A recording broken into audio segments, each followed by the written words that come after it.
കണ്ണൂർ രൂപത മഹാജൂബിലി സമാപനവും ദൈവദാസൻ father Linus Maria സുക്കോളിന്റെ 12ാമത് സ്വർഗീയ പ്രവേശന വാർഷികവും വിവിധ പരിപാടികളോടെ മരിയാപുരം നിത്യസഹായമാതാ പള്ളിയിൽ നടന്നു.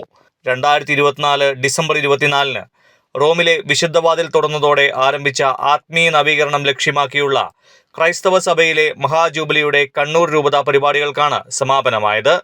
മലബാറിന്റെയും പ്രത്യേകിച്ച് ചിറക്കൽ മേഖലയുടെയും സാമൂഹികവും സാംസ്കാരികവും ആത്മീയവുമായ നവോത്ഥാനത്തിൽ പ്രധാന പങ്കുവഹിച്ച മിഷണറി വര്യനായ ദൈവദാസൻ ഫാദർ ലീനസ് മരിയ സുക്കോളിന്റെ 12ാം സ്വർഗീയ ജന്മദിനം കൂടിയാണ് ആഘോഷിച്ചത്. സുക്കോളച്ചനെ അനുസ്മരിച്ച് നടത്തിയ ആഘോഷമായ പൊന്തിഫിക്കൽ ദിവ്യബലിക്ക് Kozhikode arch bishop doctor Varghese Chakkalakkal മുഖ്യ കാർമ്മികത്വം വഹിച്ചു.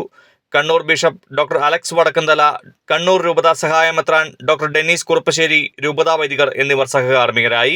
സുക്കോളച്ചന്റെ സ്മരണ നിലനിർത്തി സുക്കോളച്ചൻ ഉപയോഗിച്ചിരുന്ന എല്ലാ വസ്തുക്കളും ഉൾപ്പെടുത്തി മരിയാപുരം നിത്യസഹായമാതാ ദേവാലയ വളപ്പിൽ സ്ഥാപിച്ചിരിക്കുന്ന മ്യൂസിയത്തിലേക്ക് നിരവധി പേരാണ് ഒഴുകിയെത്തുന്നത്. 40 വർഷത്തോളം ഇവിടെ ഇടവക വികാരിയായിരുന്ന സുക്കോളച്ചൻ മരണം വരെ താമസിച്ചിരുന്ന വീടാണ് മ്യൂസിയമാക്കി മാറ്റിയിരിക്കുന്നത്. ലൈബ്രറി, കിടപ്പുമുറി, ഓഫീസ്, അടുക്കള, ഭക്ഷണമുറി എന്നിവ അതുപോലെ തന്നെ സജ്ജീകരിച്ചിട്ടുണ്ട്. സുക്കോളച്ചൻ ഇന്ത്യയിലെത്തിയ 1948 മുതൽ അദ്ദേഹം മരിക്കുന്നതുവരെ ഉപയോഗിച്ച എല്ലാ സാധനങ്ങളും മ്യൂസിയത്തിൽ പ്രദർശിപ്പിച്ചിട്ടുണ്ട്. 1916 വടക്കൻ ഇറ്റലിയിൽ ജനിച്ച ഇദ്ദേഹം 1972 പരിയാരം നിത്യസഹായമാതാ ദേവാലയത്തിൽ ഇടവക വികാരിയായി എത്തിയത്. 10,000 വീടുകളാണ് സുക്കോളച്ചൻ പാവങ്ങൾക്ക് നിർമ്മിച്ചു നൽകിയത്.